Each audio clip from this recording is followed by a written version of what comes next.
நிறைய பேர் ஃப்ரெஷ்ஷாக இந்த தலைமுறையில் ஆண்டவரை ஏற்றுக்கொண்டவங்களே நிறைய சாட்சிகள் சொல்லுவீங்க.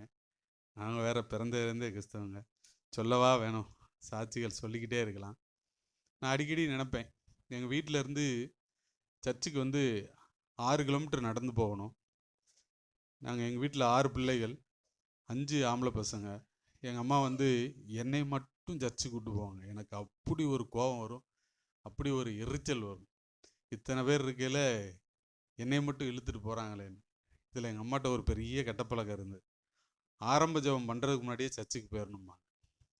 அது 6 கிலோமீட்டர் நடந்து போகணும். அதில் எப்படி இருக்கணும்? ஆரம்ப ஜெபம் பண்ணுறதுக்கு முன்னாடி. நீங்கள் எத்தனை பேர் ஆரம்ப ஜெபம் பண்ணும்போது இங்கே இருந்தீங்கன்னு தெரியாது.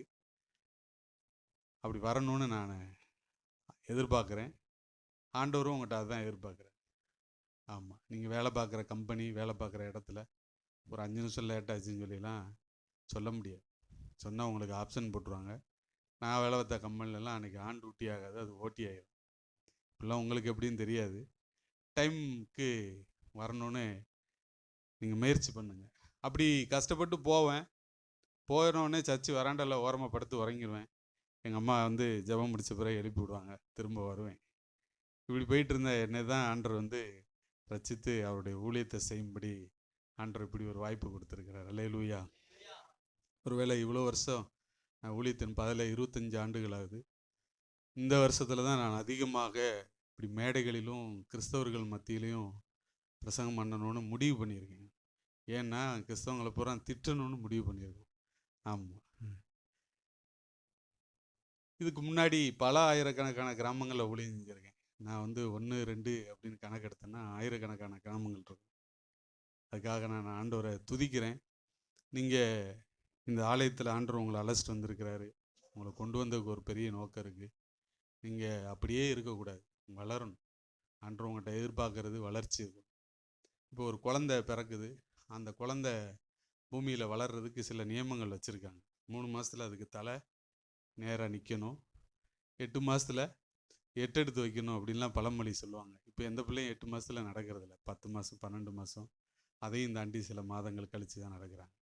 ஆனால் ஒரு வரைமுறைனா ஒரு குழந்தைக்கு இந்தந்த ஸ்டேஜில் இதெல்லாம் நடக்கணும். 2 வயசில் நல்லா பேசணும், 3.5 வயசில் ஸ்கூலுக்கு அனுப்பணும். இப்படி ஒரு சிஸ்டம் இருக்குது. அப்படி தானே? ஆமாம். கிறிஸ்தவங்க மட்டும் பார்த்திங்கன்னா அப்படியே இருப்பாங்க. 20 வருஷமாக 25 வருஷமாக ஆலயத்துக்கு வந்து அந்த சில இடங்கள்லாம் பார்த்திங்கன்னா ரொம்ப வருத்தமாக இருக்கும். சர்ச்சில் வந்து ரிசர்வேஷன் பண்ணி வச்சுருப்பாங்க. அவங்க இடத்துல வேறு யாரும் உட்காந்துட முடியாது. அப்படி உட்காந்து எழுப்பி விட்ருவாங்க. அவன் உங்களை சொல்லலை, நீங்களாம் ரொம்ப நல்லவங்க, பார்த்தாலே தெரியுது. சில இடங்களில் நடக்குது. இது ஏன் சீட்டு அப்படின்னு சொல்கிறவங்களாம் இருக்காங்க. நல்லது தான், வளரணும். ஐயா, செடி நாங்கள் விவசாயம் பண்ண குடும்பம் தான். ஒரு மரம் செடி வைக்கணும்னா அதை வைக்கிறதுக்கு முன்னாடி இது எவ்வளோ நாளில் இதனுடைய பலன் கனி நமக்கு கிடைக்கும், மரம் வச்சோன்னா எப்போ பழம் வரும் அப்படின்னு டைம் பார்த்து தான், வருஷங்களை கால்குலேட் பண்ணி தான் வைக்கிறோம். இப்போல்லாம் பார்த்திங்கன்னா ஒட்டு தாவரம்னு ஒன்று வந்துருச்சு. அதோடைய விளைவு என்ன? ரொம்ப குறுகிய நாள்லையே கனி கொடுத்துருது. அப்படி தானே? அது இவ்வளோ உயர்ந்தா இருக்குது, கனி கொடுத்துரு. முன்னாடிலாம் சொல்லுவாங்க, சின்ன பசங்க நல்லா பேசும்போது என்னடா முளைச்சி 3 இலை விடலை இவ்வளோ பேசுகிறாம்பாங்க. இப்போ 3 இலை விடும்போதே காயெல்லாம் வந்துடுது. அப்படி ஒட்டு தாவரங்கள் எல்லாமே ஸ்பீடாக இருக்குது. ஆனால் இப்படி ஒரு உலகத்தோட மண்ணோட மண்ணாக அழிஞ்சு போகிற காரியங்களுக்கெல்லாம் ஒரு வளர்ச்சியை எதிர்பார்க்கும்போது, இவ்வளோ வருஷமாக கிறிஸ்தவங்களாக இருக்கிறவங்ககிட்ட வளர்ச்சி இருக்கணுமா இருக்கக்கூடாதா? ஆமாம், இருக்கணும். ஆண்டவர் உங்கள்கிட்ட அதுதான் எதிர்பார்க்குறாரு. இன்னைக்கு உங்கள்கிட்ட சொல்லணும்னு வந்தது, நீங்கள் இருக்கிற லெவலில் இருந்து அடுத்த லெவலுக்கு போகணும். ஆமாம், ஆவிக்குரிய வாழ்க்கையில், இந்த ஊழிய பாதையில், சபையின் காரியங்களில், ஆத்துமாதாயம் பண்ணுறதுல, உங்கள் தனிப்பட்ட ஜெப வாழ்க்கை, வேத வாசிப்பு எல்லாவற்றிலும் நீங்கள் வளரணுங்கிறதான் தேவ திட்டம். நாங்கள் ஒரு விருதுநகர் பக்கத்தில் ஒரு சின்ன கிராமம், புள்ளலக்கோட்டை. நாங்கள் அடிக்கடி சொல்கிறது தான், நீங்கள் தமிழ்நாடு மேப்பில் தேடினா கூட அந்த கிராமத்து பேரை கண்டுபிடிக்க முடியாது. அப்படிப்பட்ட ஒரு சின்ன கிராமத்தில் இருந்து இன்றைக்கி தேசம் முழுசும் ஆண்டவர் எங்களை கொண்டு போயிட்டு இருக்கிறார். அல்லேலூயா சொல்லுங்கள். ஆமாம், எனக்கு சும்மா பேசுனீங்கன்னா நான் உங்கள்கிட்ட மணிக்கணக்காக பேசுவேன். எனக்கு மைக்கு கொடுத்தா பேசவே வராது. ஆனால் பரவாயில்ல, கொஞ்சம் கஷ்டப்பட்டு நான் ட்ரை பண்ணுறேன். நீங்கள் என் பேச்சை நீங்கள் சகிச்சுக்கணும். இப்படி ஒரு சாதாரண கிராமத்தில் இந்த ஊழியம் ஆரம்பிக்கப்பட்டது. ஆரம்பிக்கிறதுனா ஏதோ ஒரு ஸ்தாபனம் ஆரம்பிக்கணும், ஏதோ ஒரு ஊழியம் ஆரம்பிக்கணும்லாம் ஆரம்பிக்கலை. இந்த ஊழியத்தினுடைய ஸ்தாபகர் டேவிட் கணேசன் வந்து அவர் கிராமத்தில் இயேசுவை பற்றி யாராவது சொல்ல வந்தாங்கன்னா அவங்கள அருவாள் எடுத்து பயங்காட்டி வெட்ட போய் மிரட்டி அநேக ஊழியர்களை துரத்தி விட்டவர். இது வெளிநாட்டு கடவுள், இங்கே வரக்கூடாதுன்னு சொன்னவர். இன்னைக்கு அதே ஊரில் இயேசு தான் ஆண்டவர்னு சொல்லி சொல்லும்படி தேவன் வைத்திருக்கிறார். ஆண்டவருடைய ஸ்டைலே அதுதான். ஆண்டவருடைய ஸ்டைலே அதுதான். நம்ம ஒருத்தன் வேகமாக இருக்கான்னா அவனை பார்த்து பாட்டப்படக்கூடாது. சரி, சீக்கிரமாக அவன் நம்மளாக ஆகப்போகிறான். நீங்கள் வாட்டா அவ்வளோ போ, அவன் பயங்கரமான ஆள், அவன் பேக்ரவுண்டு பயங்கரம், போடா போ. அவனை விட பெரிய பேக்ரவுண்டு எனக்கு இருக்குது. உலகத்தில் இருக்கிறவனிலும் உங்களில் இருக்கிறவர் பெரியவர். ஆமாம். நாங்கள் எங்கள் ஊழியர்களுக்கு ட்ரைனிங் கொடுக்கும்போதெல்லாம் சொல்லுவோம். என்ன சொல்லுவோன்னா, தம்பி நீ ரோட்டில் போகும்போது சில கிராமங்களில் சொல்லுவாங்க, இப்போல்லாம் பார்த்தீங்கன்னா நாங்கள் பேசிட்டு வந்தோம், இன்னும் போகிற போக்கு பார்த்தா கொஞ்ச நாளில் மனுஷங்களை விட நம்ம நாய்கள் தான் பெருகிரும்னு சொல்லி பேசிக்கிட்டு இருக்கோம். முன்னாடிலாம் நாய் வந்து ஒரு லிமிட்டுக்கு மேலே போச்சுன்னா அடித்து தூக்கி போட்டு கொண்டு போட்டுருவாங்க. இப்போ அப்படிலாம் பண்ண முடியாது, மிருகவதை தடை சட்டத்தில் போட்டுருவாங்க. அதனால் பெரிய சிக்கலாயிருன்னு சொல்லி நிறைய ஊர்களில் நாய்கள் தான் வரவே இருக்குது. எங்களை போனோடனே விரட்டும், தம்பி ஓடாத, ஓடினத்தான் அது ஓடும், அது நம்மளை துரத்தும். தெரியுமா உங்களுக்கு? நாய்க்குடைய கேரக்டர் என்னது? ஓடுறப்ப தான் உங்களை விரட்டும். அதுலேயும் ஒரு லிமிட் இருக்குது, அதுக்கு தெரியும். இந்த வீட்டுக்காரன் வளர்த்தானே இவன் பவுண்டரி தாண்டி அங்கிட்டு வராது, இந்த கோட்டை தாண்டி நானும் வரமாட்டேன் நீயும் வரமாட்டேன்னு அது சொல்லிடும். பார்த்துக்கோங்க, சொல்லாமல் சொல்லிடும். இது தெரியாமல் நம்மால் நாய் வருதுடா, குலைக்க வருதுடா, கடிக்க வருதுடான்னு ஓடிக்கிட்டு இருப்பான். அவனுக்கு சொல்லுவான் பயப்படாது. இப்போ இதே மாதிரி ஒரு ஆள் நம்மகிட்ட சொல்கிறாருன்னு வச்சுக்கோங்க, தம்பி அந்த வீட்டு பக்கம் போகும்போது பார்த்து போங்க, அங்கே ஒரு வெறி நாய் இருக்குது, அது உங்களை கடிச்சிடும் அப்படின்னு சொன்னால் பார்த்துக்கலாம் அப்படின்னா போவோம். அவ்வளோதான். இதை கேட்டதுலேயே நமக்கு வேறு ஏதோ ஒரு நாய் குலைச்சா கூட நம்மளை கடிக்க வருதுடான்னு ஒரு பதட்டம் வந்துடும். அதே அந்த தெருவிலே போகிறோம், அந்த நாய் வந்துருமோன்னு பயத்திலே போகிறோம், ஆனால் வரல. சரி, அடுத்த தடவை சும்மா போனேன் இது வரைக்கும், இப்போ ஒரு சிங்கத்தை பிடிச்சிட்டு போகிறோம். அப்போ அதே ஆள் வந்து சொல்லு, தம்பி பார்த்து போ, அங்கே ஒரு நாய் இருக்குது உனக்கு கடிச்சிரும் அப்படின்னு சொல்ல நீங்கள் என்ன சொல்லுவீங்க? போயா பைத்தியம், என் கூட என்ன இருக்குது? சிங்கம் இருக்குது, நாயவே முடிச்சு விட்டுறோம், அப்படி தானே? ஆமாம். அந்த சிங்கம் தான் யூதராஜ சிங்கம். அவர் நம்ம கூட இருக்கும்போது பயப்படலாமா? ஆமாம், பயப்படக்கூடாது. பயப்படுறவங்க நரகத்துக்கு கன்ஃபார்மாக போயிடுவாங்க. நான் சொல்லலை, வசனம் சொல்லுது. யார் யாரெல்லாம் நரகத்துக்கு போவாங்கன்னு ஒரு பட்டியல் இருக்குது வெளிப்படுத்தின விசேஷத்தில். அதில் முதல் லிஸ்ட்டே என்ன தான்? ஆமாம். நான் என் ஒய்ஃப்கிட்ட அடிக்கடி பேசுவேன், இங்கே பாரு, பயந்தோம்னா டெய்லி சாகணும், தைரியமாக இருந்தால் ஒரு நாள் தான் சாகணும். நல்லா இருக்குல்ல? ஆமாம். எல்லாம் என்ன இதெல்லாம் பேசிக்கிட்டு இருக்கேன்னு எனக்கு தெரியல, ஏதோ காஸ்பிள் மீட்டிங்கில் பேசுகிற மாதிரி ஆராதனையில் பேசிக்கிட்டு இருக்கேன். உங்கள் மூஞ்சிகள்லாம் அப்படிதான் தெரியுது. என்ன பயந்தாங்கோழிகளா? தைரியமாக இருக்கணும். நீதிமான் சிங்கத்தை போல தைரியமாக இருக்கிறான். என்ன வசனம் தெரியல? பைபிள் படிக்க மாட்டீங்களோ? போச்சு, படிச்சிருங்க. இந்த புக்கை படித்து முடிச்சேன்னா உனக்கு ஐடியில் கம்பெனியில் வேலை கிடச்சிருன்னு சொன்னால் எப்படி விழுந்து படிக்கிறாங்க.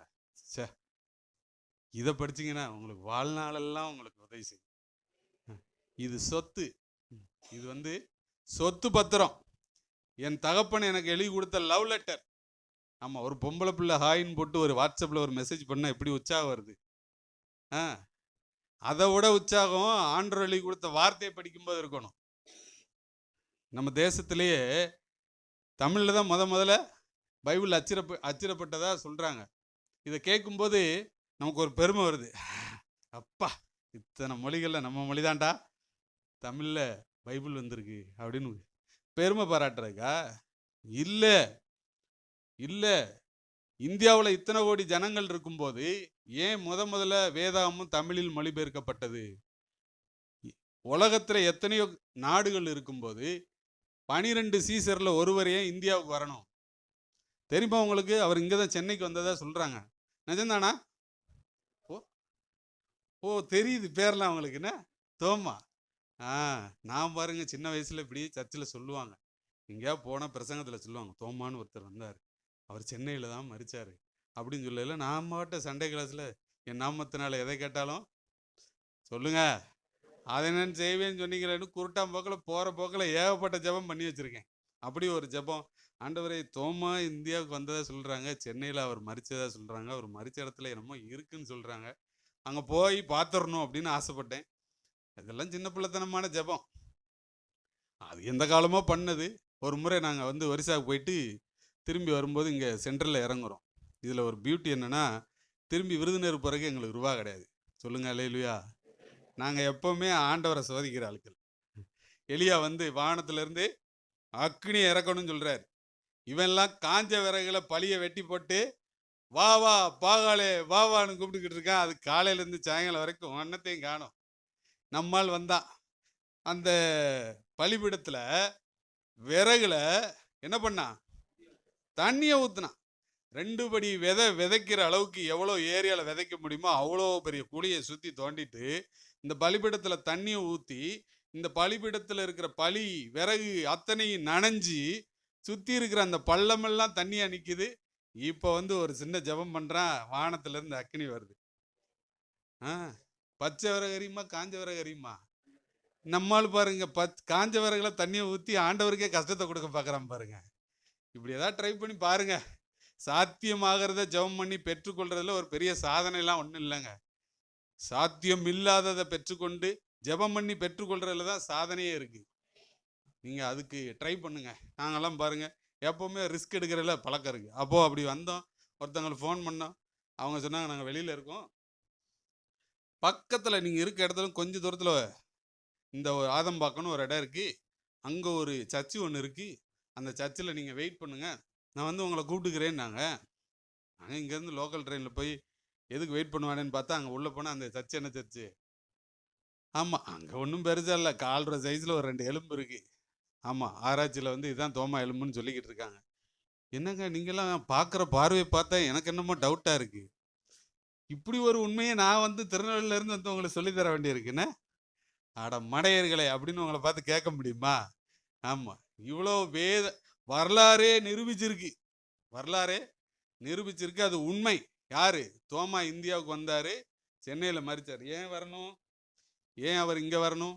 இந்தியாவின் எருசலேம்னு சொல்லக்கூடிய இந்த சென்னை பட்டணத்தில் எனக்கு ஒருத்தங்க சொன்னாங்க, ஒரு புள்ளி ஓரத்தில் 7000 சர்ச்சு இருக்குன்னு சொல்லி. இருந்துட்டு போட்டோம், 7000 தெருவு தான் இருக்கும். ஒவ்வொரு சபையாரும் ஒவ்வொரு கிராமத்தை தத்தெடுத்துக்கிட்டாங்கன்னா, ஒவ்வொரு தெருவை தத்தெடுத்துக்கிட்டாங்கன்னா முடிஞ்சு. பக்கத்தில் இருக்க ஒரு மாவட்டத்தில் ஒரு கிராமத்தை பார்த்தாங்கன்னா பல மாவட்டத்தை சென்னை கிறிஸ்தவர்களை என்ன செஞ்சிடலாம், சந்திச்சிடலாம். ஆனால் கிராமங்கள் பூரா அனாதையாக கிடக்குது. நாங்கள் கடந்த வருஷத்தில் 25,000 கிராமங்களுக்கு சுவிசேஷ அறிவிக்கணும்னு தமிழ்நாடு ஃபுல்லாக போனோம். உங்கள் ஊருக்கு வந்தோம். எங்கள் ஊரில் எங்கெங்க கிராமம் இருக்குது? இப்படி தான் நிறைய பேர் சொல்லிக்கிட்டு இருக்காங்க. ஐயா, டவுனே பல கிராமம் டவுனாக மாறினதுனால தாங்க அது டவுனாக மாறி இருக்கு. பல கிராமம் சேர்ந்தது தான் பெரிய கிராமம் தான் என்னது, சென்னை. 100கணக்கான கிராமங்கள்லாம் ஒன்றா சேர்ந்துட்டா நீங்கள் டவுன் ஆயிடுவீங்களா? சரி, திருவள்ளூர் மாவட்டத்தில் ஊழியம் செஞ்சோம், நிறைய கிராமங்களுக்கு போனோம். ஒரு பக்கம் ஆண்டவரை துதிச்சோம். எப்படி? சும்மானாலும் ஒருத்தன் தகர சட்டை போட்டுட்டாது டம்மு டம்முன்னு தட்டிக்கிட்டா உட்காந்துருக்கான். அங்கங்கே சின்ன சின்ன ஜபக்கூடாரங்கள் ஊழியங்கள் நடக்குது. ஒரு பக்கம் ஆண்டவரை துதிக்கிற மாதிரி இருந்தது. ஆனால் செங்கல்பட்டை தாண்டிட்டீங்கன்னு வச்சுங்களேன், ஒன்றையுமே காணும். நீங்களும் உறுதியாக நிறைய தான் போக போகிறீங்கன்னு நினைக்கிறேன். ஏன்? நேற்று ஆரம்பித்த ஒரு மேட்ச்சில் கடைசி பாலில் ஒருத்தன் 6 அடிக்கணும், அடிச்சிட்டான்னா ஜெயிச்சிடும். அவன் எவனே தெரியாது, அவனுக்கு பேட்டை கரெக்டாக படிக்க கூட தெரியாது, ஆனால் அடிச்சிட்டான் 6, மேட்ச்சு ஜெயிச்சிருச்சு. அவனை யாரான்னு உலகம் பூரா தெரிஞ்சது. உங்களையும் என்னையும் படைத்தவர், உங்களுக்காக எனக்காக பூமியிலே மனிதனாக பிறந்தவர், நீங்க செஞ்ச நான் செஞ்ச அத்தனை பாவங்களுக்காக ஜீவனை கொடுத்தார். அவருடைய சரீரத்தில் இருந்த கடைசி சொட்டு ரத்தத்தை சிந்தினார்.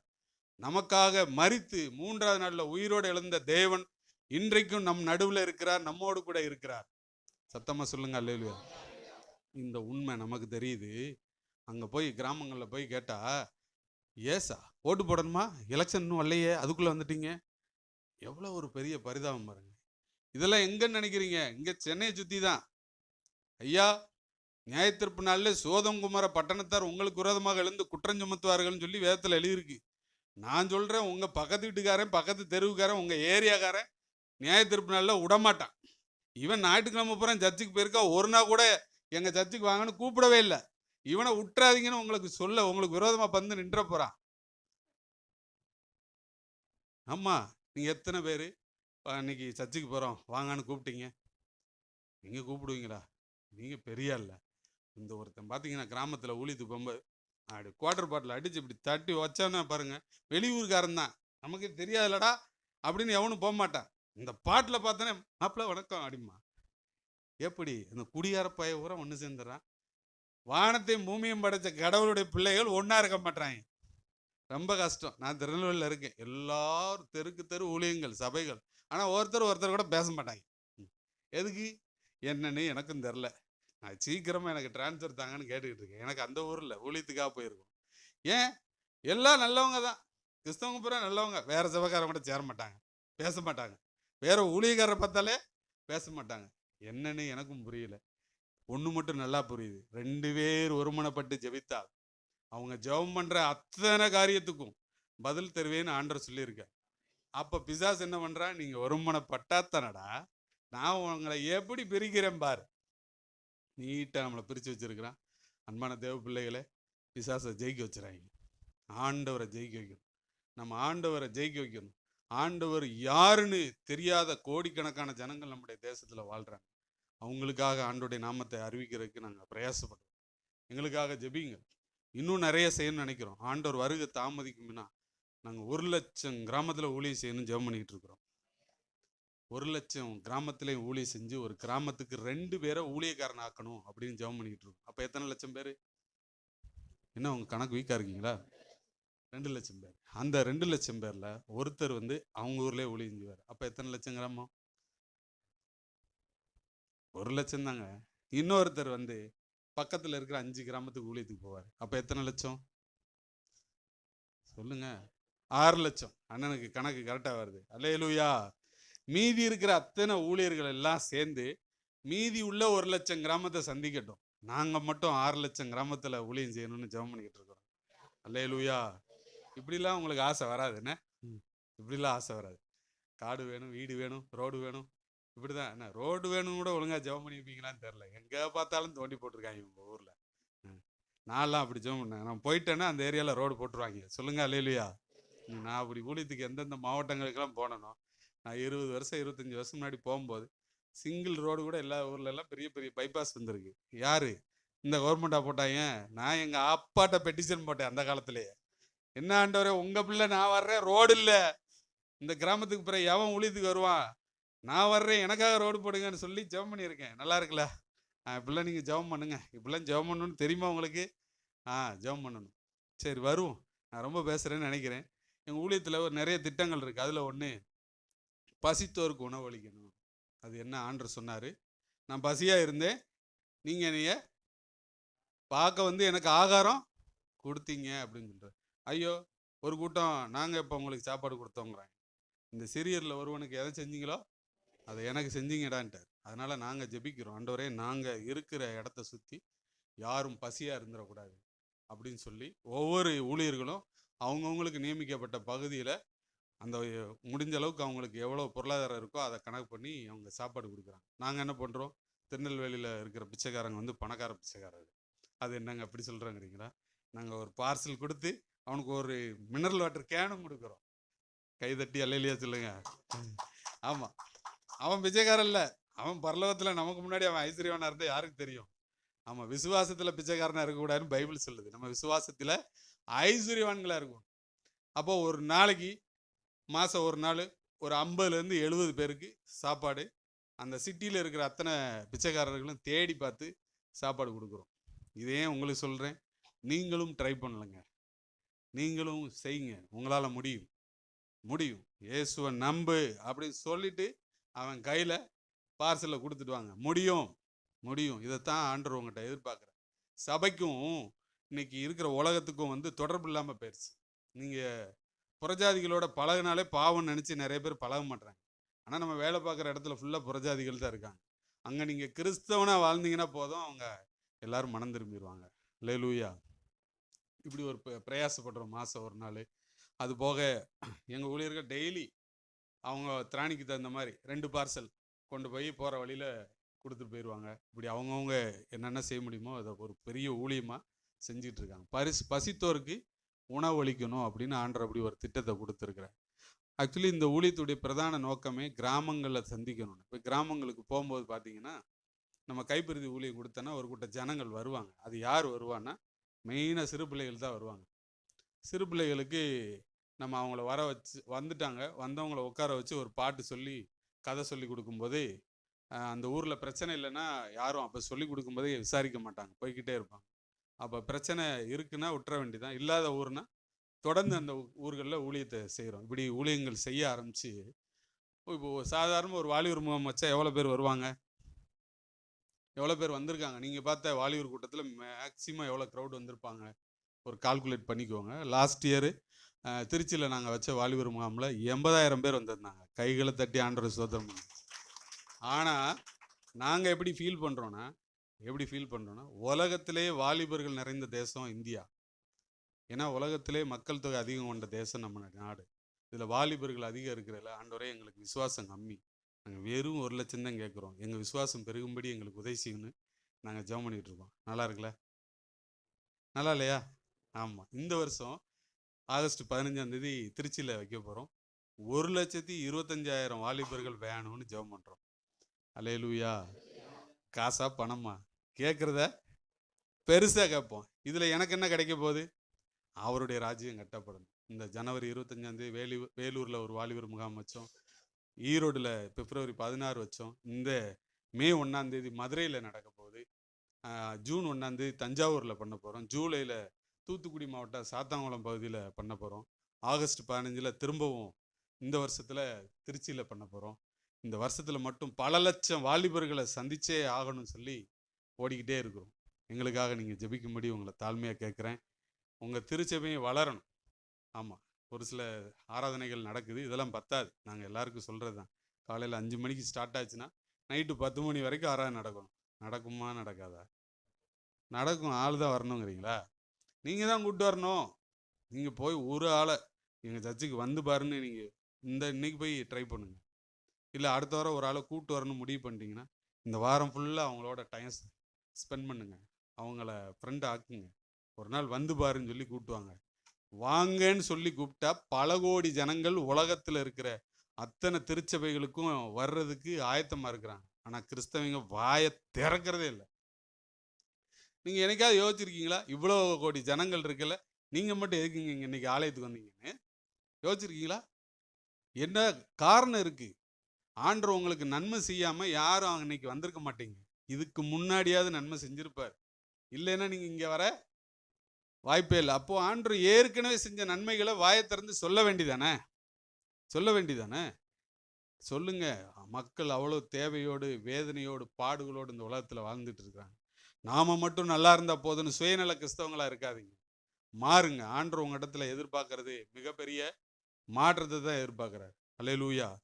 அந்த கிராமத்தில் ஊழியத்தை தொடங்கினாங்க. அவங்க ஊழியத்துக்கு வர்றதுக்கு முன்னாடி நடந்த சொன்னேன், இயேசுவை அறிவிக்க வந்தவங்கள விரட்டி விட்டுருவாங்கன்னு. அப்படி ஒரு ஊழியக்கார் வந்தப்போ சுவிசேஷம் சொல்ல, ஐயா உட்காருங்கன்னொடனே அவர் ஊழியக்கார் சந்தோஷமாயிட்டார். பரவாயில்லண்ணே, ஒரு ஆத்மா நம்ம வார்த்தையை கேட்க போகுதுன்னு அவர் உற்சாகமாக இருக்கல. ஒரு நிமிஷம் இருங்க, உள்ளே போயிட்டு வந்து இவ்வளோ நீல அருவாள், அதெல்லாம் நீங்கள் பார்க்கலன்னா பார்த்துருக்கணும், இவ்வளோ நீல அருவாள் தான், அது இவ்வளோ கணந்தான் இருக்கும் அப்படின்னு தலை அப்படி கத்திரிக்காயை விட ஸ்பீடாக பறக்கும்.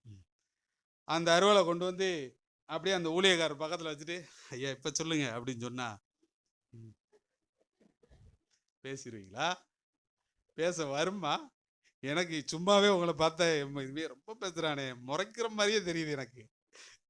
இதில் முறைக்கிறப்பவே எனக்கு பயந்து பேசிக்கிட்டு இருக்கேனே, அருவாளை பக்கத்தில் வச்சா என்னத்துக்கு ஆகுறது? ஏய், அந்த ஆள் ஊழியக்காரர் பார்த்த உடனே அவருக்கு ஜனி வந்துருச்சு.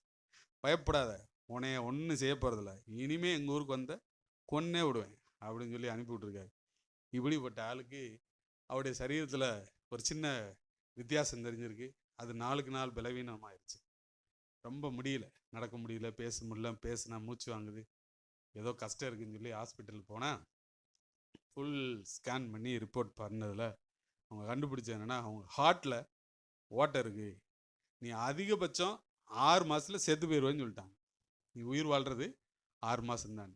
இப்போ உங்கள்கிட்ட சொல்லுவான், நீங்கள் இன்னும் ஒரு 6 மாதத்தில் செத்து போயிடுவீங்க அப்படின்னு சொன்னால், ஹல்லேலூயா, நான் இன்னும் 6 மாதத்தில் சாக போகிறேன் அப்படின்னு நான் சொல்லுவீங்க. ஐயோ 6 மாதத்தில் சாக, ஐயோ என் பிள்ளைக்கு கல்யாணம் படிக்க நினச்சினே, ஐயோ வீட்டை கட்ட நினச்சினே, ஐயோ கடன் பிரச்சனைலாம் இருக்கே, இப்படி நினச்சி 6 நாள்லேயே செத்து போயிடுவான். இப்போது 6 மாதத்தில் செத்து போகணுன்னு சொன்னால் இப்போ அவருக்கு ஒரு பதட்டம்.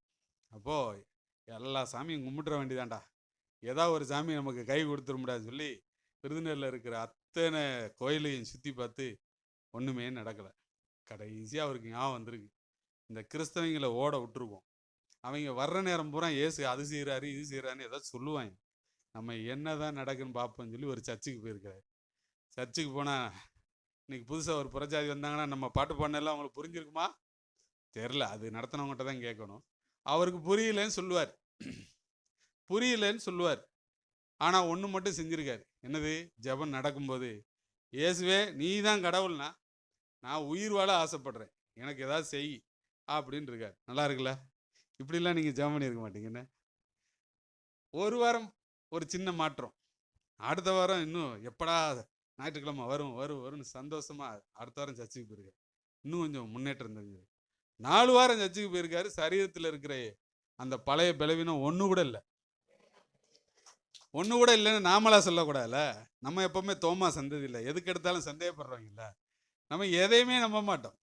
இப்போ திரும்ப ஹாஸ்பிட்டல் போனால், தம்பி 6 மாதத்துக்கு உனக்கு மாத்திரை கொடுத்துருக்கேன், கரெக்டாக சாப்பிடு, இது ஒன்றும் சுகமாகிற வியாதியே கிடையாது, நீ எதுக்கு பணத்தை வேஸ்ட் பண்ணுற பாரு அப்படின்னு சொன்னால், இல்லை போன தடவைக்கு இதுக்கு ரொம்ப டிஃப்ரெண்ட் இருக்குது, திரும்ப ஒருக்கா செக் பண்ணுங்கன்னு சொல்லி அவர் ஃபோர்ஸ் பண்ணுவோம்.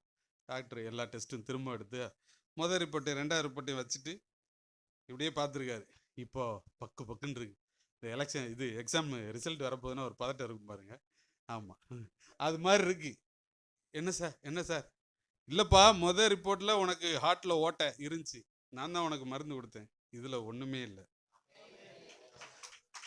அப்போ அவர் கேட்டிருக்காரு, அப்போ நான் சாக மாட்டேன்னா அப்படின்னு கேட்டிருக்காரு.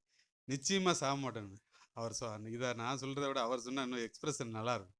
அந்த இடத்துல டான்ஸ் ஆடி இல்லைங்கிற அளவுக்கு சந்தோஷம் இருந்துச்சுன்னு சொல்லுவார். ஆமாம். ஆனால் வீட்டுக்கு வந்தால், சர்ச்சுக்கு போனால் விடுவாங்களா மாப்பிள்ளை, இந்த கிறிஸ்தவங்களோட சேர்ந்தா காசு கொடுத்து உன்னை மாற்றிட்டாங்களா, இப்படி கேட்குற ஒரு கூட்டம் இருக்குல்ல. அப்போ எதுக்கு? ஒரு கொஞ்ச நாள் போனார், அதுக்கடுத்து சர்ச்சுக்கு போகிறத நிறுத்திட்டார். இப்படி இருக்கும்போது அவங்க வீடு வந்து சின்ன வீடு, பிள்ளைகள் நிறைய, அதனால் ஒரு பொதுவான கட்டடத்தில் ஆம்பளை பசங்கள்லாம் தூங்க போவாங்க. அப்போ இவர் அங்கே தான் தூங்குற வழக்கம், அவர் ஃப்ரெண்ட்ஸோடு தூங்குவார். ஒரு நாள் யாருமே வரல, இவர் மட்டும் தூங்கிட்டு இருந்திருக்காரு. காலையில் வீட்டுக்கு எந்திரிச்சு வரணும், அப்படி கிளம்பும்போது ஒரு தரிசனம்.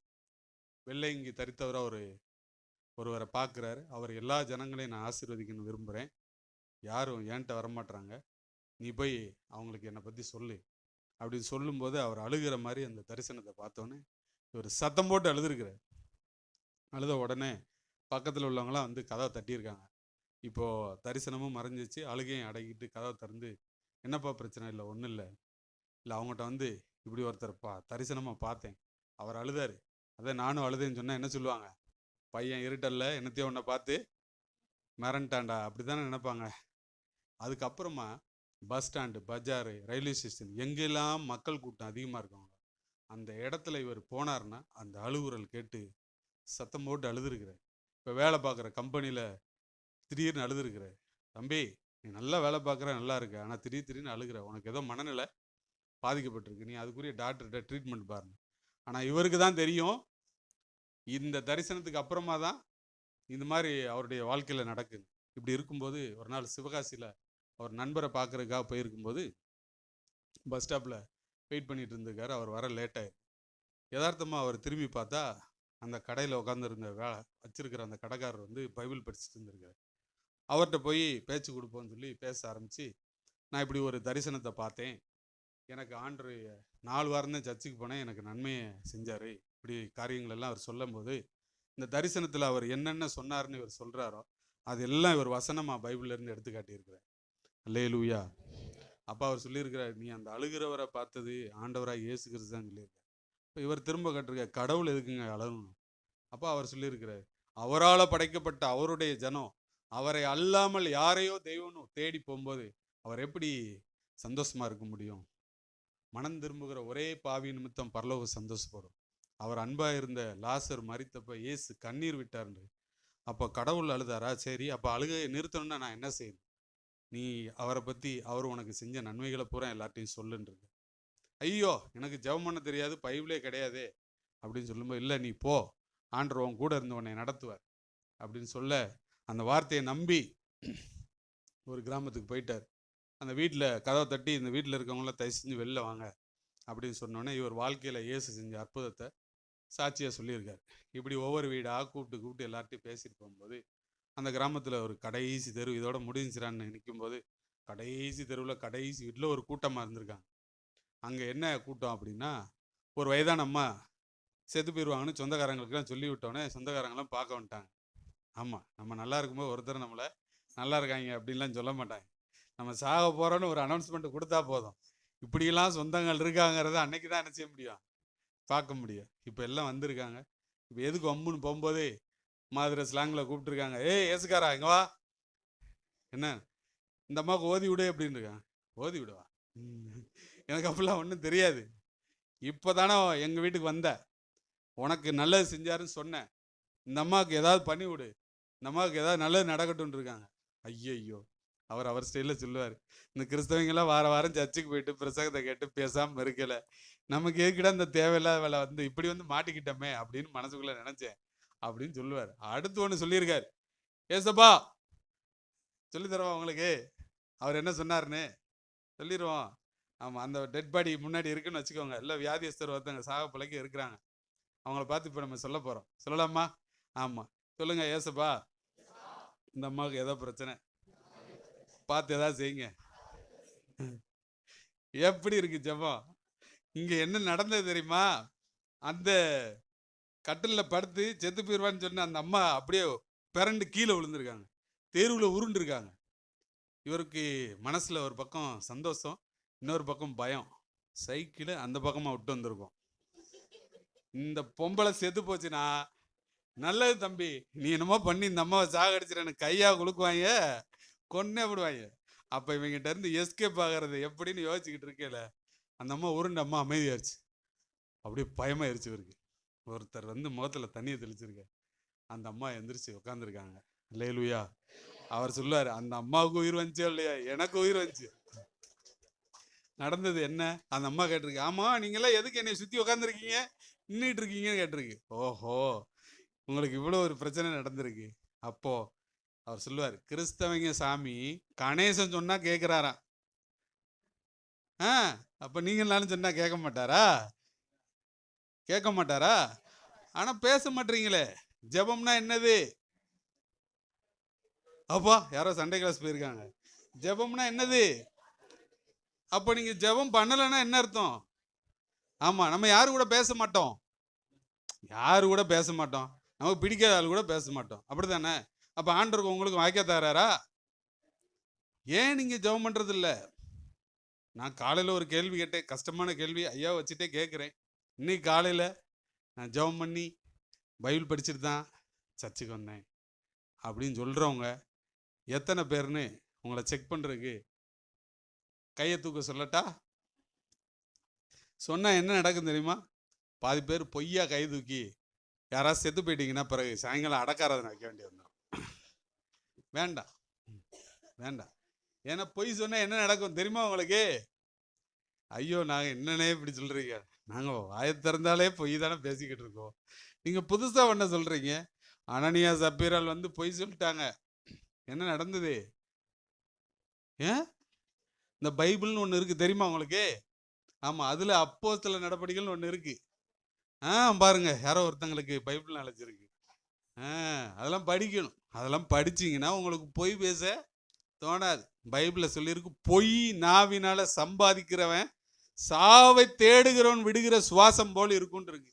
பொய் சொல்லி ஒரு சம்பாத்தியம் பண்ணானா அவன் வந்து அந்த பொய்யை மறைக்கிறதுக்கு படுற பாடு இருக்கு பாருங்க. அதுக்கு சொல்லியிருக்கு, சாவை தேடுறவன் விடுற சுவாசம் போல இருக்குமா. இது நான் சொல்லல, வசனம் தான் சொல்லுது. படிக்கலன்னா, படிச்சிருந்தீங்கன்னா பயம் இருக்கும். இன்னையிலேருந்து மாறுங்க. அல்லேலூயா. பைபிளும் அவ்வளோ சீக்கிரம் நீங்கள் படிச்சிட முடியாது. முதல்ல நீங்கள் ஆசைப்படணும். முதல்ல வேதத்தை வாசிக்கணும்னு ஆசைப்படணும். சும்மா எல்லாம் படிச்சிட முடியாது. சரி, வருவோம். இப்போ இவர் ஏசப்பா நான் சொன்னா கேட்குறாரு சொல்லி அந்த நம்பிக்கையோட எங்கெங்கெல்லாம் போக ஆரம்பிச்சு ஊழியத்தை தொடங்கி செய்ய ஆரம்பிச்சாரோ அதுதான் இன்னைக்கு இவ்வளோ பெரிய ஸ்தாபனமாக வந்து நிற்கிது. சொல்லுங்க அல்லேலூயா. எங்களுக்கு இவ்வளோ பெரிய ஸ்தாபனமாக உருவாக்கணும்லாம் ஆசை கிடையாது. இந்த தேசம் சந்திக்கப்படணும், அவ்வளோதான். 2000 வருஷம் ஆயிடுச்சு ஆண்டவர் வந்து. அவர் தம்முடைய சீசனை அனுப்பி வச்சு 2000 வருஷம் ஆச்சு. சென்னை பட்டணமே நீ என்ன பண்ணிக்கிட்டு இருக்க? திருச்சபையே என்ன பண்ணிக்கிட்டு இருக்க? போதுமா? போதுமா? ஆத்துமாக்கள் இன்னும் வேணும், இன்னும் வேணும், இன்னும் வேணும். அப்படின்னு கேட்டுக்கிட்டே இருக்கணும். நான் ஜெபிக்கிறேன் ஆண்டவர்கிட்ட, ஆண்டவரே நான் செய்கிற ஊழியத்தில் ஒருத்தர் கூட ரட்சிக்கப்படலைன்னா என்னை எடுத்துருங்கன்னு தான் ஜெபிக்கிறேன். எங்கெல்லாம் நான் பேச போகிறேனோ அங்கே என் வார்த்தையை, என் மூலமாக நீங்கள் பேசுகிற வார்த்தையை கேட்குறவங்க இருக்கிற நிலையிலிருந்து ஆவிக்குரிய வாழ்க்கையில் அடுத்த ஒரு ஸ்டெப்பு உங்களை நெருங்கி வரலன்னா என்னை எடுத்துருங்கன்னு நான் ஜெபிக்கிறேன். விட்டுருவாரா? இந்த வேலையை செய்கிறதுக்கு தான் ஒருத்தர் வரலையே. இங்கே எத்தனை பேர் கிராம ஊழியத்துக்கெல்லாம் போனீங்கன்னு கேட்டால் அது வேற கஷ்டமாயிரும். வருவோம். இப்போது ஆண்டவர் எனக்கு ஜீவனை கொடுத்துருக்கிறார், எனக்கு ஜீவனை கொடுத்துருக்கிறார். ஒவ்வொரு நாளும் வெடிஞ்ச உடனே நான் அப்படி தான் நினைக்கிறேன், இன்னைக்கு எனக்கு ஆண்டவர் உயிர் கொடுத்துருக்கிறார், அவருக்காக நான் ஏதாவது செஞ்சே ஆகணும். எனக்கு உயிர் கொடுத்துருக்காரு, உங்களுக்கெல்லாம் உயிர் கொடுக்கலையா? என்ன எல்லாரும் பரிதாபமாக பார்க்குறீங்க? உங்களுக்கு உயிர் இல்லையா? டவுட்டாக இருக்குன்னு. ஆண்டவர் நமக்கு ஜீவனை கொடுத்துருக்காங்க. ஜீவனை கொடுத்தவர் நன்றியாக இருக்கும். இந்த கொரோனான்னு ஒரு கொள்ளை நோய் வந்துச்சு. அவன் பாருங்க அந்த மாஸ்கை மாட்டி ஆக்சிஜன் சிலிண்டருக்காக அவங்க பட்ட பாடுகள், ஒவ்வொரு சிலிண்டரு வித்த விலை என்னன்னு கேட்டிங்களா? மறந்து போச்சுன்னா, நீங்களும் நானும் சுவாசிக்கிற காத்துக்கு காசே கொடுக்கறது இல்லைங்க. அன்னைக்கு உயிர் பிழைக்குன்னா அந்த சிலிண்டருக்கு காசு கொடுத்து வாழ்ந்தாங்க. எவ்வளவு கிருபையா நம்மளை சுவாசிக்கிறதுக்கு பலனை கொடுத்து உயிரோட வச்சிருக்கிறாரு. அது எவ்வளோ பெரிய அற்புதம்.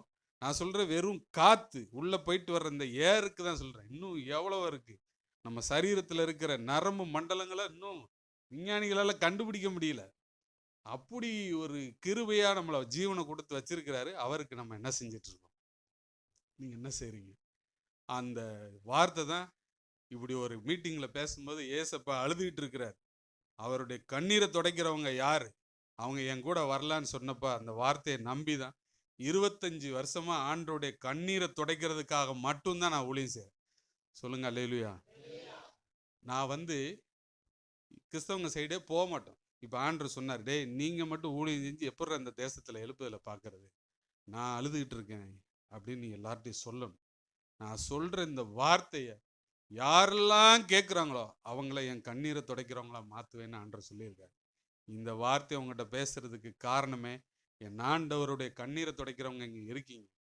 நீங்களும் நானும் சேர்ந்து தான் அவருடைய ராஜ்யத்தை கட்ட போகிறோம். ஆமாம், இப்போ நம்ம மதுரையில் வச்சோம், திருச்சியில் வச்சோம், திருநெல்வேலியில் வச்சோம் சொல்லிக்கிட்டு இருக்கோம். சென்னை பட்டணத்தில் லட்சக்கணக்கான வாலிபர்களை ஒன்று சேர்க்கும்படி நாங்கள் ஜெபித்து ஆயத்தமாகி கொண்டிருக்கிறோம். இவ்வளோ பெரிய தரிசனத்தை நிறைவேற்றுவதற்கு உங்களுடைய திருச்சபையார்களும் நீங்களும் நானும் சேர்ந்து தான் அதை செய்ய போகிறோம். நான் கர்த்தருக்குள்ள அப்படி நம்புகிறேன். நான் சொல்கிற வார்த்தையை விசுவாசிங்கன்னா, நம்புனீங்கன்னா நம்ம எல்லாரும் சேர்ந்து செய்வோம். இல்லைன்னா ஆண்டவர் வேற யாரையா வச்சு செஞ்சிருவார். நிச்சயமாக அப்படி இருக்காது. இங்கே கொண்டு வந்தோடைய நோக்கமே நம்ம எல்லாரும் சேர்ந்து ஆண்டோடைய கண்ணீரை துடைக்க போகிறோம். ஒருவேளை இது சென்னை பட்டணத்தில் இருந்துட்டு பேசாமல் இருக்கலாம். போன முறை வந்தப்போ அவங்க திண்டுக்கல் பகுதியில் ஒரு கிராமத்து பேர் சொன்னாங்க, முத்தனம்பட்டின்னு நினைக்கிறேன். எனக்கு கிராமத்து பேர் கேட்டோன்னே டக்குன்னு கிச்சன்னு மண்டையில் நிற்கும். ஆமாம், எனக்கு இப்படி என்ன இவ்வளோ பெரிய டவுன்லேருந்து அவங்க ஏன் கிராமத்துக்கு போனாங்க? இங்கே இருக்கிற எல்லாரும் உங்கள் முன்னோர்களை கேட்டு பாருங்கள், எல்லாம் ஒரு பட்டிக்காட்டுக்காரங்க தான். பெரிய வானத்துலேருந்து பொசுக்குன்னு குதிச்சு வரல. இங்கே டவுனுக்கு வந்தானே ஸ்டைல்லாம் மாறல. நமக்கு பூர்வீகம்னா என்னது? நம்ம எல்லாரும் அசல் பட்டிக்காடு. இங்கே வந்தோடனே ஆக்சுவலி மேபி இப்படின்னு எனத்தையாவது சொல்லிட்டோம்னா நம்ம பெரிய டவுனுக்காரனா மாறிட முடியாது. ஆமாம், நம்முடைய ஒரிஜினல் என்ன? கிராமம்தான். இந்தியாவே இன்னும் கிராமத்தில் தான் வாழ்ந்து கொண்டிருக்கு. ஆமாம், நம்முடைய முன்னோர்கள் பிறந்த ஊர். ஏன் நாம் பிறந்த ஊருக்கு ஆண்டோடைய வார்த்தையை கொண்டு போக வேண்டிய மிகப்பெரிய பொறுப்பு யார்கிட்ட தான் இருக்குது? நம்மகிட்ட தான் இருக்குது. அல்லேலூயா.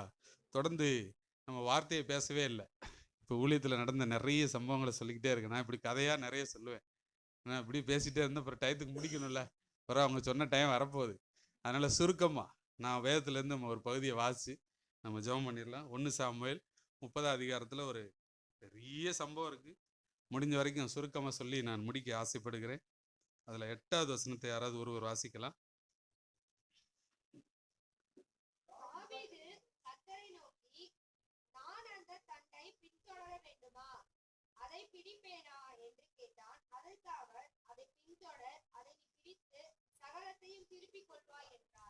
அல்லேலூயா. நேற்று நான் ஜெபிக்கும்போது யோசேப்பை நினைவுபடுத்தினார். என்ன நினைவுபடுத்தினார்னா, எனக்கு ஆண்டவர் யோசேப்பு சரித்திரத்தை தியானிக்கும் போதெல்லாம் நிறைய சொல்லி கொடுத்துட்டே இருக்கார். அதில் உங்களுக்கு ஒன்று, இங்கே யாரோ ஒருத்தங்க இப்படிலாம் பேசிக்கிட்டு இருக்காங்கன்னு நேற்றே வந்துருச்சு. அது என்ன அப்படின்னு நீங்கள் பயந்துட வேண்டாம். யோசேப்பு வந்து செய்யாத குற்றத்துக்காக சிறைச்சாலைக்கு போனார். செய்யாத குற்றத்துக்காக சிறைச்சாலைக்கு போனார். அவர் ஒரு தப்புமே பண்ணல. வேதத்தில் இருக்கிற எத்தனையோ கதாபாத்திரங்கள், அதாவது கேரக்டர் வைஸ் நிறைய பேருடைய பெயர் எழுதப்பட்டிருக்கு. அவங்களுடைய நற்காரியங்களும் எழுதப்பட்டிருக்கு, அவங்களுடைய தவறுன தோல்விகளும் வேதத்தில் எழுதப்பட்டிருக்கு. ஆனால் அந்த யோசேப்புக்கு மட்டும் அவனை குறித்து தப்பாகவே வேதத்தில் எழுதப்படலை. வேதத்தில் ஒரு நபரை குறித்து தவறாகவே எழுதப்படாத ஒரு நபர், ஒரு மனிதன் இருப்பான்னா அது யாரு தான்? யோசேப்பு. செய்யாத குற்றத்துக்காக தண்டனை அனுபவிச்சவன். நம்ம அப்பா நான் ஒரு தப்புமே பண்ணல, என் மேலே பழி போட்டாங்க, என்னை தப்பாக பேசிக்கிட்டு இருக்காங்க அப்படின்னு யாராவது இருந்தீங்கன்னா இன்னைக்கு நீங்கள் அதை விட்டுருங்கன்னு சொல்கிற. ஆமாம், இங்கே தாவீதுக்கு ஒரு பெரிய பிரச்சனை வருது. என்ன பிரச்சனை? அதுக்கு முன்னாடி ரொம்ப சம்பவம் இருக்குது, சுருக்கமாக சொல்லிடுறேன். சவுலுக்கு பயந்து தாவீது ஓடிக்கிட்டே இருக்கிறார். சவுல் கையில் தாவீது சிக்கிடக்கூடாதுன்னு ஓடுறாரு. ஆனால் தாவீது கையில் சவுல் சிக்கிக்கிட்டார், 2 இடத்துல சிக்கிக்கிட்டார். அப்படிலாம் உங்களுக்கு ஒரு சந்தர்ப்பம் கிடைச்சா என்ன பண்ணுவீங்க?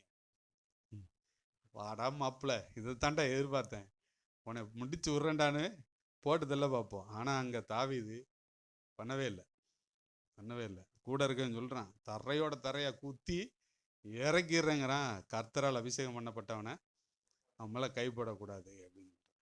நம்மளும் பார்த்தீங்கன்னா கல்லறிய மாட்டோம், சண்டையெல்லாம் போட மாட்டோம், ஆனால் சொல்லறி ரொம்ப இருக்கும். வார்த்தைகளை சாவடிச்சிடறவங்க ரொம்ப பேர் இருக்காங்க. அப்படி தானே? நீங்களாம் அப்படி கிடையாதுண்ணா. மெதுவான பிரதியுத்தரம் உக்கிரத்தை மாற்றும். யாரா கோபமாக அறையில் ஸ்தோத்திரம் ஸ்தோத்திரம் ஸ்தோத்திரம்னு அது மட்டும்தான் நீங்கள் சொல்லுவீங்கண்ணா. என் மேலே தப்பே இல்லை, எல்லாரும் என்கிட்டயே வந்து பேசிகிட்டு இருக்கீங்க, இப்படி பேசுகிறெல்லாம் இருக்கீங்க. விட்டுருங்க. இங்கே தாவீதுக்கு சவுலை கொல்றதுக்கான சந்தர்ப்பம் வருது. அவன் வந்து பெரிய இது கிடையாது, பெரிய க்ளோஸாக இல்லை. அவன் வந்ததே இவனை கொல்றது. இவனை கொல்ல வந்த இடத்துல அவங்க இல்லை, இவன் சிக்கும்போது விட்டுறான். ஒரே ஒரு இடத்துல சவுலும் அவனுடைய ஆட்களும் தாவீது ஆட்களை சுற்றி வளைச்சிக்கிட்டான். அப்போ அவ்வளோதான். ஏன்னா அவங்ககிட்ட தான் இராணுவம் இருக்கு, அவன் ராஜாவே, தப்பிக்க முடியுமா? அப்போ ஒருத்தன் ஓடி போய் சவுல் காதுக்குள்ள வந்து சொல்கிறான், பெலிஸ்தியர் படையெடுத்து வந்துட்டாங்க, வாங்க சீக்கிரம் போவோம் அப்படின்னு. ஏன்?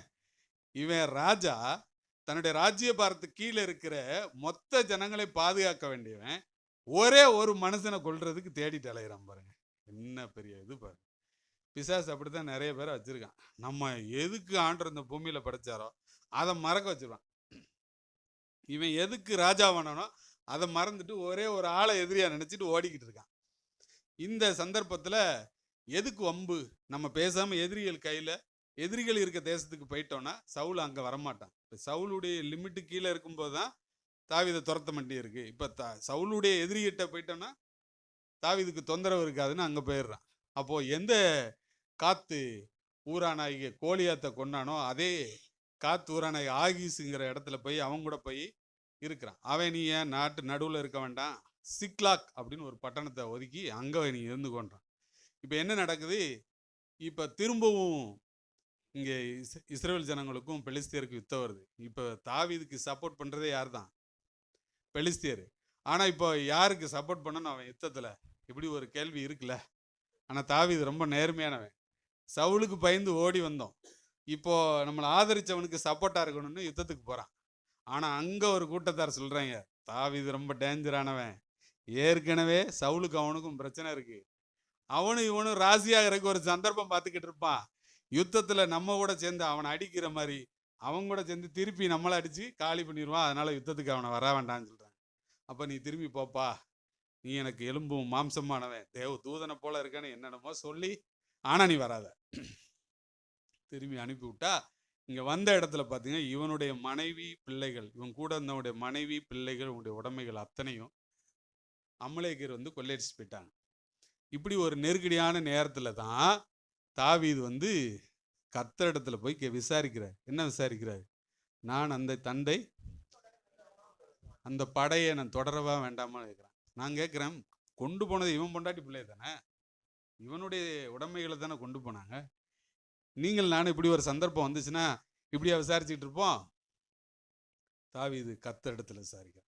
இப்போ ஆண்டவர் சொல்றாரு, நீ போப்பா, சகலத்தையும் திருப்பிடுவாங்கிறாரு. நீங்கள் 1ஆம் தேதி ஜனவரி 1ஆம் தேதி நிறைய பேர் வாக்குத்தத்தம் வாங்கியிருப்பீங்க, அப்படி தானே? அந்த வாக்குத்தத்தம் ஞாபகம் இருக்கு? அன்னைக்கு கொஞ்சம் ஞாபகம் இருக்கு. என்னவா இருக்கும்? அப்படின்னு கொஞ்சம் யோசிக்க ஆரம்பிச்சிருப்பீங்க. வாக்குத்தத்தத்தெல்லாம் ஆண்டவர் கொடுத்துட்டே தான் இருக்காரு. அந்த வாக்குத்தத்தம் நம்ம வாழ்க்கையில நிறைவேறதுக்கு என்ன செய்யணும்? பிரயாசப்படணும். இப்போ ஆபத்துல இருக்கிறான், கர்த்தரிடத்துல விசாரிக்கிறான். நான் யுத்தம் பண்ணுவேன்னு சொல்லியிருக்காரு. அப்படிதான் சொல்லியிருக்காரு, யுத்தம் கர்த்தருடையது, நீங்க சும்மா இருப்பீங்கன்னு. இப்போ கர்த்தர் யுத்தம் பண்ணுவாரு, இவன் சும்மா இருக்கல. நீ தண்டை பின்தொடர்னா அவன் ஃபாலோ பண்ணி போக வேண்டியிருக்கு. வாக்குத்தத்தம் வாங்குறதுலாம் ஒன்றும் பெரிய இது இல்லைங்க. அது நிறைவேறணும்னா நீங்கள் ஒத்துழைப்பு கொடுக்கணும், பிரயாசப்பட்டு தான் ஆகணும். இப்போ இவன் யுத்தத்துக்கு அங்கே போக வேண்டிய நிர்பந்தம் வருது. இப்போ கூட இருக்கிறவன் 600 பேர். 600 பேர்த்துல 200 பேர் போகிற வழியில் ஒரு ஆறு வருது, அந்த ஆற்றை கடக்கமா நின்றுட்டாங்க. கொஞ்ச நேரத்துக்கு முன்னாடி என்னென்னலாம் பேசுனாங்க தெரியுமா? இத்தனை பிரச்சனைக்கு காரணம் யார் தான்? இவன் தான்டா அப்படின்னு சொல்லி தாவீதை கல்லறிய பார்த்தாங்கன்னு இருக்கு. இப்போ இவ்வளவு வீம்பு பேசுறவன் ஆற்றை கடக்க முடியல. நான் நினைக்கிறேன் அவங்களுக்கு நீச்சல் தெரியலன்னு நினைக்கிறேன். ஆமா, வேற எதுக்கு என்ன ரீசன்னால ஆற்றை கடக்க முடியல? மீதி 400 பேர் ஆற்றை கடந்து போயிட்டாங்க. நீங்க இங்கே இருங்கப்பான்ட்டு போயாச்சு. போற வழியில ஒருத்தன் பார்க்குறாங்க. பார்த்தவொடனே அவன் பசியில் கிடக்கிறான்னு தெரிஞ்சு போச்சு, பலவீனத்தோட இருக்கான்னு தெரிஞ்சு போயிடுச்சு. சாப்பாடை கொடுத்து உட்கார வச்சு பேச ஆரம்பிக்கிறாங்க. பைபிளில் இருக்கு, அவன் சாப்பிட்ட பின்பு அவன் உயிர் அவனுக்குள் திரும்ப வந்ததுன்னு இருக்கு. அப்பா, ஒரு நேரம் சாப்பிட லேட்டாச்சுன்னா அப்படியே வர்ற பாடு, ஒரு பதட்டம். இதே 2 நேரம் ஆச்சுன்னா, ஒரு நாள் ஆச்சுன்னா, 2 நாள் ஆச்சுன்னா, 3 நாள் கழிச்சு பாருங்க, எப்படா சோறு போடுவீங்கன்னு. இங்கே உபவாச ஜெபம்லாம் வைக்கிறாங்கன்னு தெரியல. சில இடத்துலலாம் இப்போ 3 நாள் 4 நாள், ஒரு வாரம், 10 நாள், 40 நாள்னு போய்கிட்டே இருக்கு. நீங்கள்லாம் ஜெபிக்குப்பீங்கன்னு நம்புகிறேன், உபவாசத்து ஜெபம் பண்ணுவீங்கன்னு. நான் சாப்பிடாட்டா என்ன நடக்கும்னு சொல்கிறேன், உங்களுக்கு இல்லை. சரி, இப்போ அவன் சாப்பிட்டவொடனே தெளிவாக பேசுகிறான். அவன் உயிர் அவனுக்குள் திரும்ப வந்தது. சரிப்பா சொல்லு, மேட்ருக்கு வருவான் அப்படின்னோடனே, யார் நீ அப்படின்னா அவன் கண்டுபிடிச்சிட்டான் இவங்க யார்றான்னு. ஓம் மனைவி பிள்ளைகளை கொள்ளையடிச்ச கூட்டத்தில் நானும் இருந்தேங்கிறான். தாவீது என்ன செஞ்சிருக்கணும் அந்நேரம்? ஓஹோ, யாரை தேடி போகிறோமோ அதோடைய சாம்பிள் முதல்ல சிக்கிருக்கடா, இவனை போடுங்கடான்னு போட்டிருக்கணும். அங்கே தாவீது அதை பண்ணலைங்க. அவன் ஒரு உடன்படிக்கை பண்ணுறான். என்ன பண்ணுறான்? என் பழைய முதலாளிகிட்ட கொண்டு போய் விடக்கூடாது, என்னை நீ கொண்டுடக்கூடாது, இதுதான் டீல். சரின்னு சொல்லியாச்சு. சரிடா, அதெல்லாம் இருக்கட்டும். இப்போ அவங்க எங்கே இருக்காங்க? இந்த யுத்தத்துக்கு வந்த இந்த படை அவன் சொந்த நாட்டுக்கு போயிட்டா அவங்களோட தாவீதுடைய ஆட்கள் போய் யுத்தம் பண்ணி இன்னொரு நாட்டிலலாம் யுத்தம் பண்ண முடியாது. போகிற வழியிலனா ஜெயிச்சிடலாங்கிறதுக்கு தான் இப்போ ஃபாலோ பண்ணி போயிட்டு இருக்காங்க. இதுதான் அந்த சம்பவம். இப்போ அங்கே போன இடத்துல அவங்க எங்கே இருப்பாங்கன்னு இவங்க கரெக்டாக ரூட்டு சொல்கிறேன் நம்மால். ஏன், அவங்க தான் ஏற்கனவே பிளான் போட்டிருப்பாங்கல்ல, அந்த பிளான் படி யுத்தத்தில் ஜெயிச்சிட்டோன்னு சரக்கு அடித்து சாஞ்சி கிடக்குறாங்க. வழக்கமான யுத்தம் பூரா பகலில் நடந்திருக்கு. நீங்கள் வேதத்தில் எங்கேனாலும் பாருங்கள், எல்லா யுத்தமும் எங்கே தான் நடந்திருக்கு? பகலில் தான் நடந்திருக்கு. யோசுவா யுத்தம் பண்ணிக்கிட்டு இருக்காரு, அங்கே பாதி பேர் இருக்காங்க, இன்னும் டைம் ஆகலை, அதுக்குள்ளே இருட்ட ஆரம்பிச்சிச்சு. அப்படியே நில்லுப்பான்ட்டாரு. யார? அப்படிலாம் சொல்ல முடியுது நம்மளால? வாய்ப்பு இல்லை. அப்படிலாம் நடந்ததை நம்ம பார்க்குறோம். இவன் சவுல் பண்ண தாவீது பண்ண யுத்தம் சாயங்காலம் தான் தொடங்குறான். ஏன், எல்லாம் அவ்வளோதான், சரக்கு அடித்து மல்லாம் தருவாங்க, அடிக்கிறது ஈஸி. இப்போ யுத்தத்தில் ஆண்டவர் சொன்ன வாக்குப்படி சகலத்தையும் திருப்பிட்டு வர்றான். இங்கே தான் நம்ம தாவீதுட்ட இருந்து படிக்க வேண்டிய செய்தியே இருக்கு. இப்போ வந்த உடனே இந்த யுத்தத்துக்கு வராமல் ஆத்தங்கரையில் உட்காந்துக்கிட்டு இருக்காங்க. அவங்கள பார்த்தோன்னே இந்த யுத்தம் பண்ண கொஞ்சம் பேருக்கு கட்டுப்பாகுது. நிறைய இடத்துல இப்படி தான் நடக்கும். உழைச்சி திங்கிறவன் 1 கோடி, ஏச்சு திங்கிறவன் 7 கோடின்னு ஒரு பழமொழி சொல்லுவாங்க. இவன் வெக்கமே இல்லாமல் யுத்தத்துக்கு வரல, ஆனால் கெத்து கட்டுவாங்க பாருங்க. நான் யுத்தத்தை சொல்லலைங்க, பொதுவாக இந்த உலகத்தில் நிறைய நடக்குது. இப்போ கூட வந்தவனுக்கு ஏண்டா உங்களுக்கெல்லாம் வெக்கமா இல்லையா அப்படின்னு கேட்குற அளவுக்கு அவங்க பண்ணிக்கிட்டு இருக்காங்க. என்னது, இவங்க ஒன்றும் கொடுக்கக்கூடாது. இவங்களுக்கு அவன் மனைவி பிள்ளையை மட்டும் அவன்கிட்ட விட்டுருங்க, வேற எதுவும் கொடுக்காதீங்க. தாவீது சொல்றாரு, இல்லை, எல்லாத்துக்கும் சரிசமமாக கொடுக்கணும், இது கர்த்தர் நமக்கு கொடுத்த ஆசீர்வாதம் அப்படின்னு சொல்றாரு. அந்த தாவீதுடைய இருதயத்தை நினச்சி தான் நான் ஆண்டவரை துதிக்கிறேன். இப்படிப்பட்ட கேரக்டர் நமக்கு வேணும்னு நீங்கள் ஜெபிக்கணும். எப்படி, போகிற வழியில் ஒருத்தன் உயிருக்கு போராடிக்கிட்டு இருக்கான். டேய், நாங்களே எங்கள் பொண்டாட்டி பிள்ளையை காணோன்னு தேடி போயிட்டு இருக்கோம்டா, இவன் வேற உயிருக்குள்ள போராடிக்கிட்டு இருக்கான், இவன் கொண்டு வந்த சாப்பாடை அவனுக்கு கொடுக்குறாங்க. எப்படி, இவங்களே கொஞ்சம் தான் கொண்டு போயிருப்பாங்க. இப்போ அங்கே யுத்தம் பண்ணி ஜெயிச்சு திரும்பி வர்ற வரைக்கும் அந்த சாப்பாடு போதுமானதாக இருக்குமான்னு தெரில. ஆனால் இங்கே ஒருத்தன் உயிருக்கு போராடும் போது அவனுக்கு உதவி செய்கிறாங்க. எப்படி இந்த கேரக்டர்லாம் வேதத்தை வாசிக்கும் போது ஜெபிக்கணும், ஆண்டவரே இந்த புத்தி, இப்படி சொன்னா உங்களுக்கு புரிஞ்சிடும் நினைக்கிறேன், இந்த புத்தி எனக்கு வேணும், இந்த அறிவு எனக்கு வேணும், இந்த மாதிரி ஒரு நல்ல சுவாவங்கள் எனக்கு வேணும் அப்படின்னு நம்ம கேட்கணும், ஆண்டவர்கிட்ட கேட்கணும். சரி, இதுலேருந்து நம்ம கற்றுக்கொள்ள வேண்டிய சத்தியம் என்னன்னா, அவர் ஆபத்தில் ஆண்டவரை நோக்கி கூப்பிடுறாரு. ஐயா அதை ஆரம்பிக்கும் போதே அதை இன்ட்ரடக்ஷன் சொன்னதுனால தான் நான் இவ்வளோ வேற மாதிரி வந்தேன். ஆபத்து நேரத்தில் ஆண்டவரை நோக்கி கூப்பிடுறாரு. யாரெல்லாம் ஆபத்து வரும்போது கர்த்தரை நோக்கி கூப்பிடுறாங்களோ அவங்க ஜெயிச்சிருவாங்க. ஆமாம், மனுஷரை தேடுனீங்கன்னா மாட்டிக்கிடுவாங்க. அவங்க ஹெல்ப் பண்ணுவாங்க. ஆண்டவர் வந்து கொடுக்குற சாமி கூரையை பித்துட்டு தராதுன்னு சொல்லுவாங்கல்ல, அது மாதிரி மனிதர் தயவு தான் வரும். ஆனால் நான் தான் ஹெல்ப் பண்ணேன்னு அவன் எல்லா இடத்துலையும் சொல்லி நம்மளை கேவலப்படுத்திக்கிட்டு இருப்பாங்க. அவனே வந்து எச்சுக்கிட்டு கோழி விரட்ட மாட்டான். விரட்டினானா 2 பருக்க கீழே விழுந்துருச்சுன்னா கோழி வந்து கொத்திரும் நினச்சிக்கிட்டு இருப்பான். அவன் நமக்கு உதவி செய்வானா? அப்படி உதவி செஞ்சிருக்கானா அவன்கிட்ட யார் பேசியிருக்கணும்? ஆண்டவர் தான் அந்த தயவு உண்டாக்கியிருக்கணும். அதுக்கு பதிலாக மனிதரை தேடி போகிறத விட நேராக ஆண்டவர்கிட்ட போய் காலில் விழுந்துடணும், தெய்வமேன்னு.